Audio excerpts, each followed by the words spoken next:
Hi guys, welcome back to our channel Kavitha Srinivas. ఈరోజు recipe వచ్చి prawns fry అండి.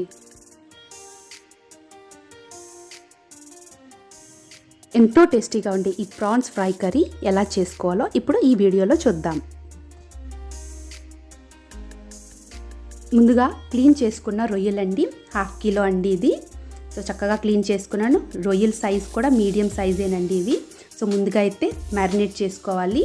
Marinate కోసం 1 టీ స్పూన్ పసుపు, 1 టీ స్పూన్ కారం పొడి, అలాగే 1 టీ స్పూన్ గరం మసాలాని వేసుకోవాలి. అలాగే 1 టీ స్పూన్ సాల్ట్ వేసుకోవాలండి. బాగా కలిపేసుకోవాలి. ఈ విధంగా కలిపిన తర్వాత ఒక 20 మినిట్స్ వరకు మ్యారినేట్ చేసి పక్కన పెట్టేసుకోవాలండి.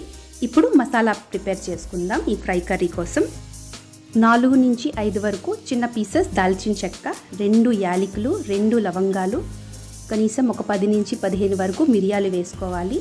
1 టేబుల్ స్పూన్ ధనియాలు, 1 టీ స్పూన్ జీలకర్ర, అలాగే 2 టేబుల్ స్పూన్ వరకు అల్లం వెల్లుల్లి వేసుకోవాలి. అలాగే 2 టేబుల్ స్పూన్ వరకు ఎండు కొబ్బరి వేసుకోవాలి. అలాగే ఒక్క పెద్ద సైజ్ అండి టమాటో వేసి ఇలా మిక్సీ గ్రైండింగ్ చేసి పేస్ట్ చేసి పక్కన పెట్టేసుకోవాలి. ఇప్పుడు ఫ్రై కర్రీ కోసం ఒక ఐరన్ కడాయి పెట్టేసుకున్నానండి.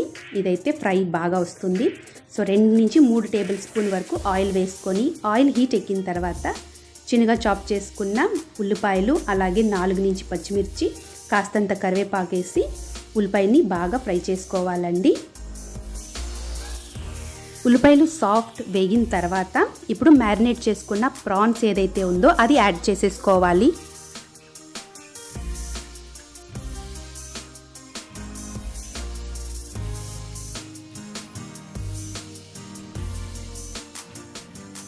మీడియం ఫ్లేమ్లోనే ఒక 10 నుంచి 15 నిమిషాల వరకు ఇలా ఫ్రై చేసుకోవాలండి.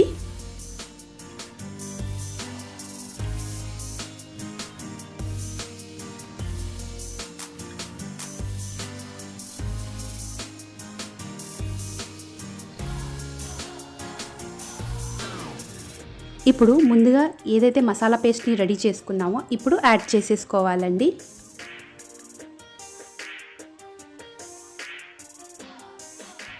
యాడ్ చేసిన తర్వాత ఒకసారి బాగా కలిపేసుకోవాలి.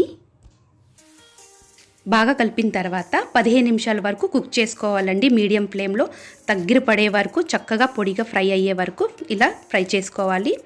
కాస్తంత సాల్ట్ తక్కువ అనిపిస్తే సాల్ట్ వేసాను. చూడండి చక్కగా నీరంతా ఇంకిపోయి ఇలా చక్కగా పొడి పొడిగా అయిపోతుందండి. చాలా టేస్టీగా ఉంటుంది.